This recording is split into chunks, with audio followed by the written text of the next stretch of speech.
Welcome to Fat Grampa. It's a lifestyle. Our topics will cover the latter part of life and how to get the best out of these years. Here's your host, Fat Grampa. Hello and welcome to the show today. Today I have a special guest that asked me to be on my show, my soon-to-be 33-year-old daughter, Allie Riordan. Thanks for having me. I think I'm your youngest guest so far, but I'm excited to be here. I wanted to be on your podcast today to talk about my son, Bennett, who's 3.5, going to be 4 here before we even know it, who was diagnosed with autism at the age of 2 years and 1 month old, level 3, which is the highest level of autism that you can have. And I just wanted to make people more aware, so I thought this would be a great place to do it.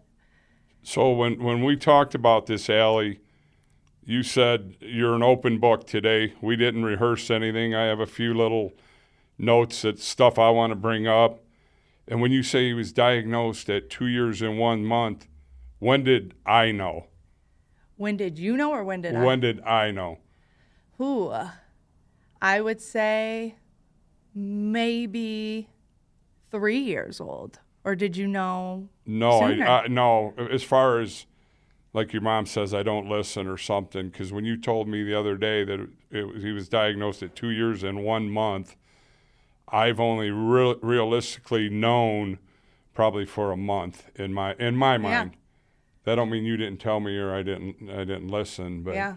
So you started acknowledging it not that long ago. So you said 2 years and 1 month. So tell me about the process from the time he was born, because I know he deals with speech, and we were always saying, he don't talk yet, and then you'd hear, my son hasn't talked, or he didn't talk till he was 3. He didn't. So go ahead and start from the beginning. So I kind of started realizing something was just unique about Bennett when he was at his first year birthday party. That's when I think I knew something was going on. We had his 1-year-old birthday party. Everyone came over to our house to celebrate, and he didn't want to be anywhere where the people were at his party. He was going in a room or going outside. He wanted to be wherever everyone wasn't. And I was just kind of confused. I was like, this is his party. I want him to be happy. I want him to be enjoying it. So that's when I first really realized, what's going on? I didn't know what it was, or I thought maybe it could be autism, but then in my head I'm like, no way, I'm such a worrywart, hypochondriac. I don't want to think immediately this is autism. He's so smart, he does so many things. He was walking early, he was crawling early. That doesn't make sense for autism. And then coming forward, everyone, like you were kind of saying, is talking about how boys talk late, and I'm like, well, maybe he's not talking yet at the age of 1 because he's a boy. And then he turns 2, and then he's still not talking. And then that's when you go to your doctor and they're bringing up autism, and I'm still in this denial phase, which I still feel guilty about, but I'm like, there's no way. He was walking, crawling early. It just doesn't make sense. So it was really when the doctor told us, that's when I was like, well, we should at least go and see if he has it. We should go to see if this diagnosis is for real or not. And even after getting the diagnosis, I still didn't fully believe it. Even the ladies telling me, I was almost mad at her, angry at her for telling me that he had autism. I'm like, well, are you sure? You don't even know my kid. You were around him 2 hours. How are you able to tell me he has autism when I'm around him all the time? That's just a small glimpse into it. Every kid's birthday party we get invited to is hard, where I'm chasing him outside of their house.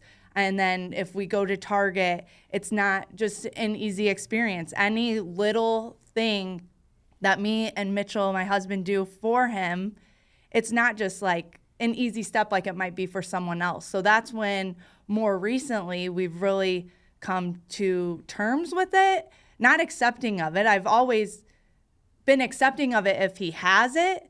It's just basically just coming to terms yes, this is our lives and we have to do what's best for him. Now it's just finding the right tools to help him succeed. Well, I know that I tell people all the time, I don't have to worry about my grandkids. I know you and Mitchell are good parents. And when you said the doctor told you, was that the 2 years and 1 month? That was before. So she started telling us after 1 year that he's showing signs of it. And we still just were like, okay, we'll keep doing speech therapy that we were doing. But we were realizing with all the speech therapy, we were seeing no progress. And then sometimes if we would even see a tiny bit of progress, then he would regress and fall back, where say he would say the word ball, then 3 months later, he's not saying anything at all. So just imagine a 3-year-old that normally would be able to tell you all of their feelings. I see his buddies from school walking out of school telling their parents how amazing their day was at school, how much fun they had, and Bennett's coming out of school Wow. not able to tell me absolutely anything at all when I'm asking him questions. And I know he knows in his head, and I know he wants to tell me, he just doesn't know how to communicate those things to me. Wow. So a doctor brought it up, Yeah. like in between 1 year and 2 years, Yep. and then you had it diagnosed. You went to a Specialist. specialist to get it diagnosed. So once diagnosed, I know we've done a lot of for the you have done a lot with the speech, working on that, and he's involved in a lot of things. Was that before you accepted where you're going here in the near future, as far as you got him to try to be more sociable? You take him, what are these things called you take him to? Oh, we take him to everything. The things I go to and they're playing. What are those things where they're playing in that? Oh, we're just like playing all together? Yeah, yeah. I'm trying to think. Well, it don't Yeah. matter, but I mean, is that kind of you still denying, or are you trying to help him, or? We're just trying to help him in any way that we can. We always feel like no matter what we do, we could be doing a million things for him, and it still in our hearts feels like we're not doing enough. You're way wrong on that. Yeah, you guys, I know. We you go guys above, don't cheat. but we want to get him around kids as much as we can to get him used to that. It is very uncomfortable. It's not fun for us to take him to a group of kids and try to get him to socialize. He might headbang. He might get frustrated. He might throw a million tantrums while we're there, but we know that's what's best for him and what's going to help him in the long run. So we're just taking him out as many places as we can and with kids as many times as we can. He's in swim lessons. He's in speech. He's gone to the little gym. We're doing everything we can. That was a place, the little gym. Yep, that's what I was So thinking. is it working? It is working, and I would say this past 2 weeks, if we were talking 2 weeks ago, I might be bawling this whole podcast about how hard it is. And these past few weeks, now I'm going to cry about how happy I am because he's thriving all of a sudden. It's like a switch just clicked in him. What a recently. coincidence. I've been here for 2 weeks. Yeah. So you've maybe really helped. Pop has got something to do with it, because he's a very lovable kid. So you got us to the 3 years, and you've accepted it.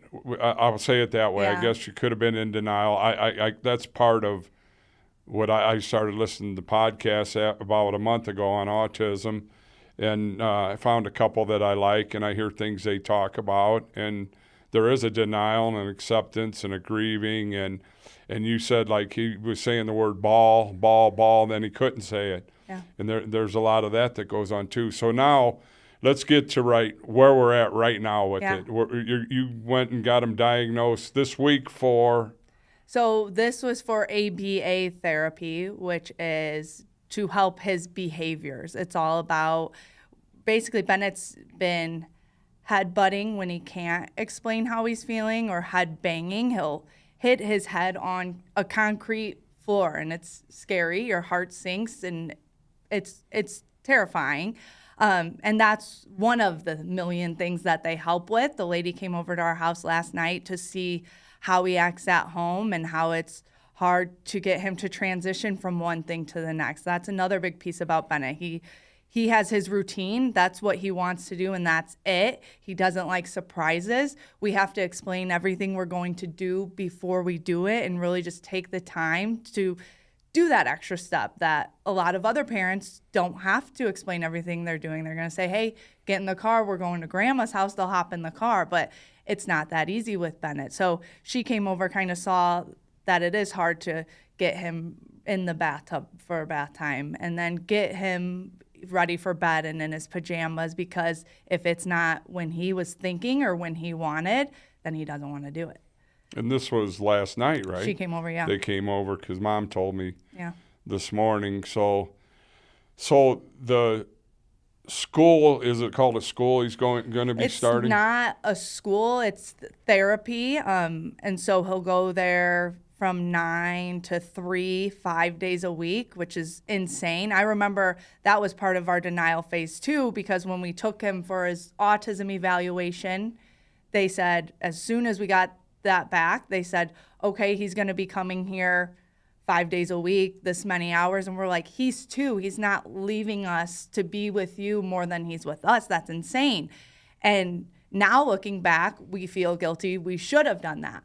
But now talking to this lady that came over last night, we know it's at the perfect time, because right now, all of a sudden, he's just like a sponge and soaking in everything. So she thinks this is going to be the best time. She says if we do it right and if she teaches us, then he could possibly be in kindergarten with no additional support, which would be insane. That would be huge. That's all we can ask for. When you say if she teaches you, and like I said, I'm just listening to podcasts, but also you have your mother-in-law and father-in-law out here who are great people. You're going to have me and your mom out here pretty much all winter. Yeah. I think that whole network needs to learn. And I know you went on a little vacation and you leave us a list minute by minute, so I imagine we'll all be on the same line with everything we're doing, which makes it comfortable for him, you know, and he's really smart. So in my mind, I think the more education we get, he gets. I mean, I just believe in him, you know. He has autism, and you said it was level 3 or something? Yeah, level 3. What does that mean? Basically, like, when he was at that 2-year, 1 month when he was diagnosed, he wasn't talking. When the lady was sitting next to him, he preferred her not to be by him. He wouldn't make eye contact. He was hand flapping. He tiptoe walks. So it's just he has a tougher time than a lot of others with autism when it comes to communicating, and when it comes to social interaction. When it comes to being thrown off his routine, it affects him more than it might someone else with level 1, for example. So I'm going to talk about you and Mitchell, and I know you have anxiety. Yeah. No doubt about that. You do. And I mean real anxiety, and you take a medication. Yep. And sometimes you don't take your medication. Yep. And when you don't, I can tell by the phone calls to your mom. They're more often, they're more hanging up. And but when you're on your medicine, it seems like we went to the Bears-Arizona Cardinal game Sunday. You had a blast. You didn't seem to be all, you know, you had your mind on the situation. You went on a little vacation to Cabo, so I'm guessing you've been taking your medicine? I have been. Sertraline, highly recommend if anyone needs it. Well, you're not a doctor. I'm no doctor. I know, I'm but joking. You've got, you know, you ain't the only one with anxiety, you know, and I'm hoping the whole Fat Grampa thing is hopefully somebody listens that we know, and maybe they're in this situation. Maybe they can give us advice, or maybe we can do another show, because this is new to me anyway, as far as, you know, we've heard the word, but we've never been like, oh, he is autistic, you know, Bennett's autistic. So maybe down the road we can have another show with some other your friends or people we know or something, you know. I mean, there's tons of podcasts. Nobody needs us, but we're looking for the right things to do too. I think support in this journey, I think that might sound so cheesy, but it's the truest. You need your people. You need to find your people. Bennett, at one point, we tried a private preschool.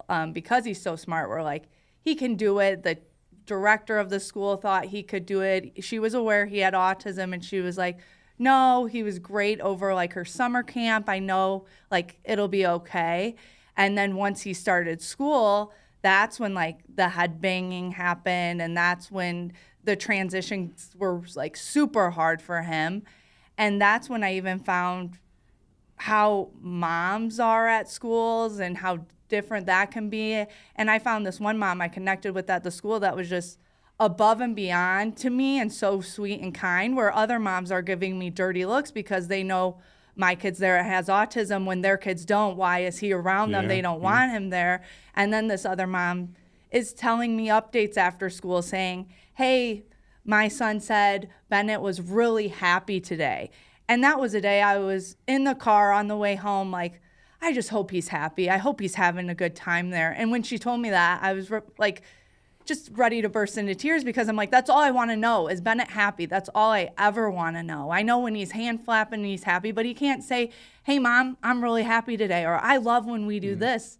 And it's just not that easy. Another thing that Mom told me one day was that her kid came home and said, Mom, Bennett hit the teacher today, but I know he's a good boy, Mommy. And that just was amazing to me that she still knew Bennett was a good boy and he still knew that.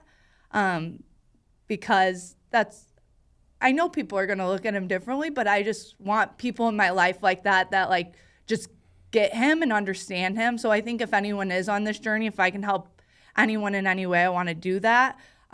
Because I've met so many amazing people along the way, and you just realize, wow, when I surround myself by amazing people, this autism journey isn't as hard as it feels. You're not as lonely. You just have to find the people that treat Bennett like Bennett and treat him like any other kid his age. He's a 3-year-old. He wants to have fun. He wants to play. So don't treat him any different than you would someone else, but also know he might react to things a little differently. Things might be harder.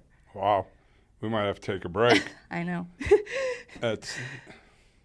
I know. He's amazing. He's above and beyond. He's so smart. He's smarter than me. It's wild how fast he can do a puzzle. When the lady was over last night, she was saying, I was like, do you think he's doing a puzzle by looking at the picture on the puzzle, or do you think he's doing it by looking at the shape? And she said both. And then I thought about it, and I was like, oh, yeah, I've seen him do a puzzle upside down before, I have too. Not looking at the picture. We have a little game now where he leaves the last piece out and he waits for me to come over, and then I put it in about 3 times, then I put it down and we celebrate, and I enjoy it. And and he is smart. So I think, you talked about the people around you, and you figure that out, Yeah. And you got a good family, you got good friends. I know a lot of your friends, and and it's easy to figure out who's not on your team. It really is. Yeah.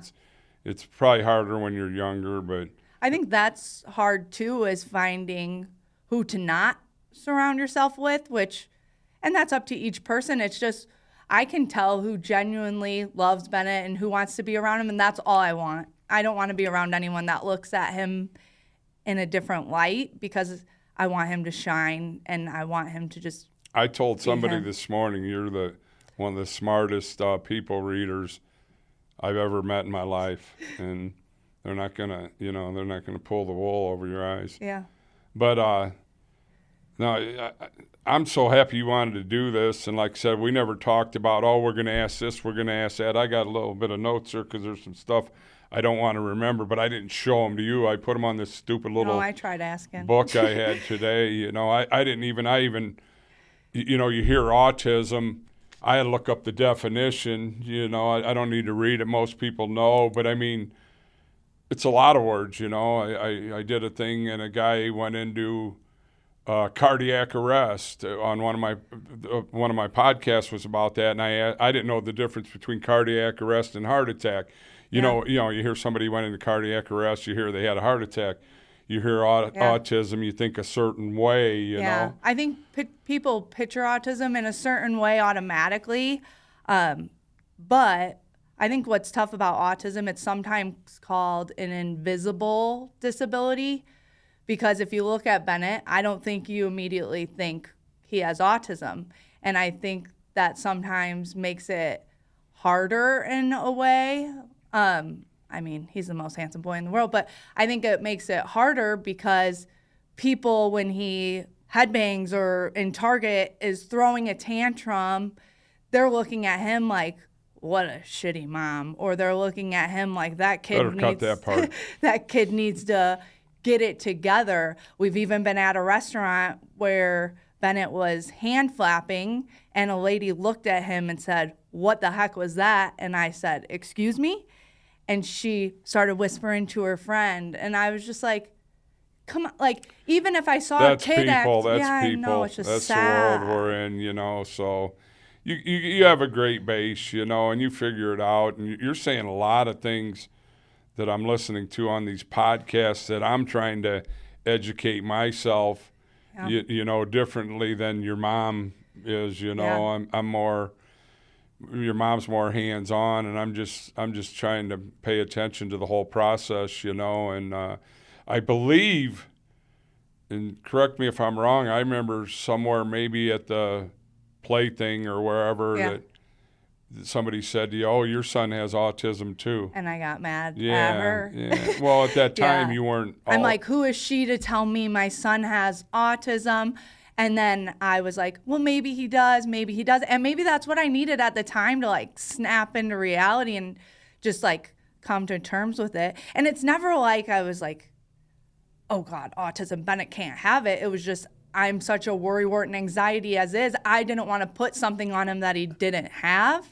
So, well, I've told some close friends in the last 2 weeks, you know, and I said, we're not hiding nothing. We weren't never hiding nothing. We were just trying to figure out, and I honestly didn't know until probably a month or 6 weeks ago where I actually heard you tell me, you know, I mean, I listened through Mom more than anything, and, you know, I've heard the word mentioned, and but it's I think it's tough too at like my age telling like our parents and Mitchell's parents, that's my husband, but his parents too, like they're not, I think when we first tell you guys, like, we think Bennett might have autism, I don't think you guys are going to be like, yeah, he does. Like, you guys exactly. You guys are wondering like us too. You don't want to be the ones to tell us either.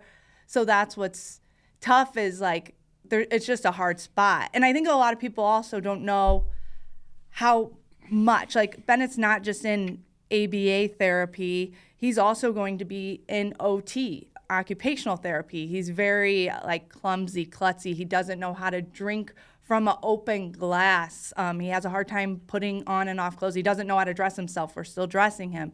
He eats like a caveman, shoving food down his face. And he's also going to have feeding therapy as well. So while we're trying to figure all this out, we're running to and from speech therapy that's 20 minutes from our house, 20 minutes home, getting all these evaluations, wondering if we're doing the right thing.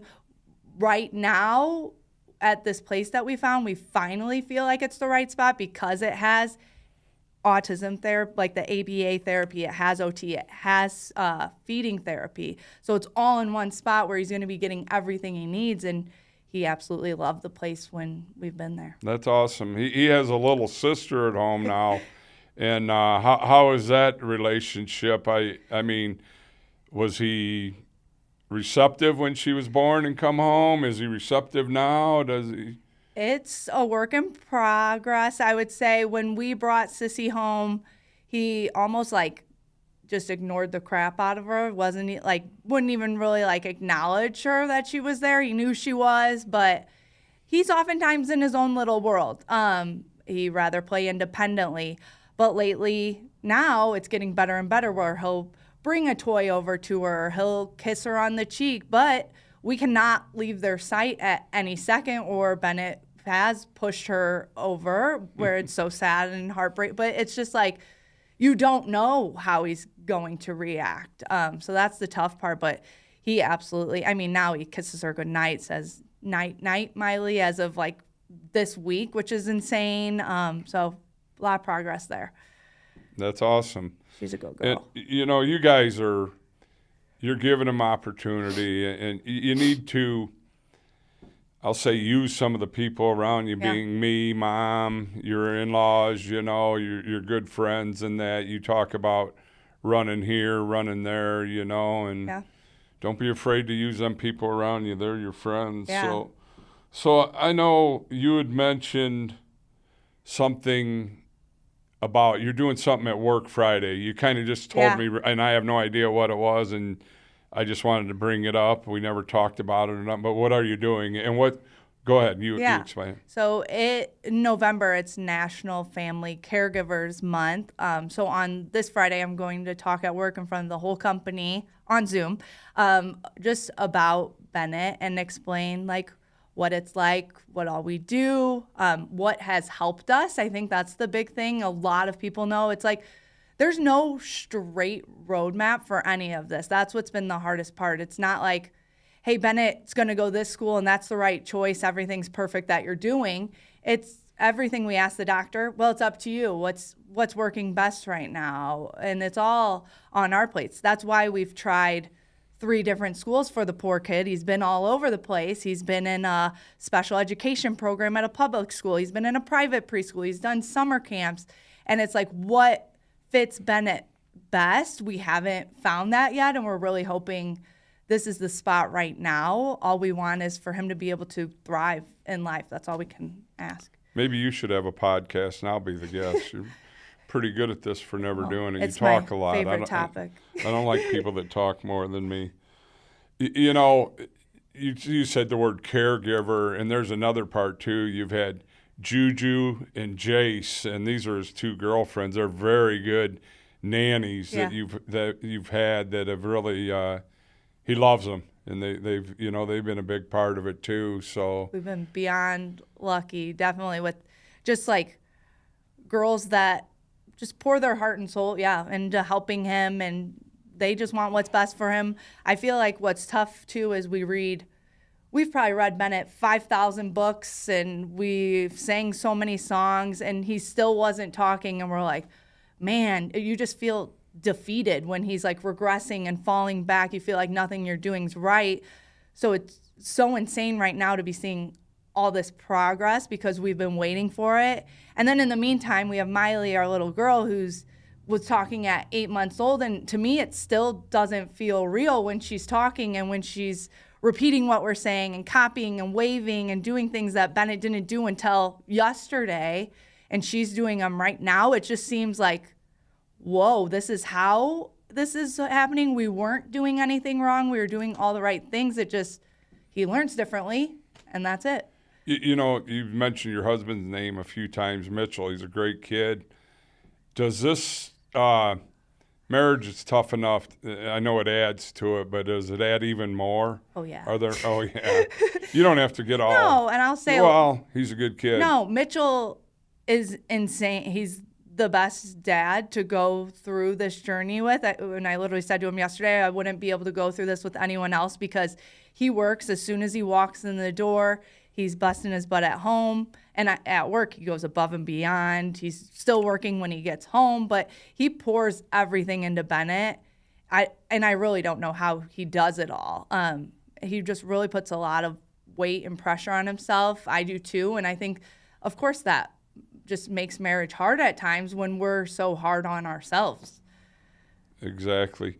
Well, we probably should close this out, and we will do, hopefully, another one. We definitely will. We'll need to learn more. We need to become better. We need to get help from people. We need to help people. But I'm going to ask you, where would you like to see Bennett in 1 year from today? Like, say it's going into school season. You had talked about him being in a regular school, or where would you like to see him in 1 year? In 1 year, I would like him to be ready to go to preschool when that time comes. So I hope they say, hey, Bennett's ready to go to preschool. He can do it all by himself. And this sounds like such a little thing to some people, but I just want him to be able to tell me, I want blank. I want food. I want to go to bed. I know he's thinking those things. He just doesn't know how to tell me. I want him to be able to say, I love you, Mom, without just repeating when I say, I love you, Bennett. Now this week he's saying it and repeating, but he doesn't know to come to you first and say that if he feels that way. So I mean, my big thing since he was 1 and I was worried, I was always like, I just hope he can tell me he loves me one day. And that's so cheesy, but that's all I want is just, Wow. yeah. I can barely talk, Allie. This is probably a good way to close it. And thank you. Gosh, I'm busting up now. But My anxiety medicine's helping me. yeah, well, maybe I could use some. No, thanks for doing this. I mean, it wasn't scripted. It went well. You're very educated for as early as you've been in this, and you're only going to get better. And you got Mitchell with you. And I have a lot to learn until too. next time, this is Fat Grampa saying goodbye. Thank you.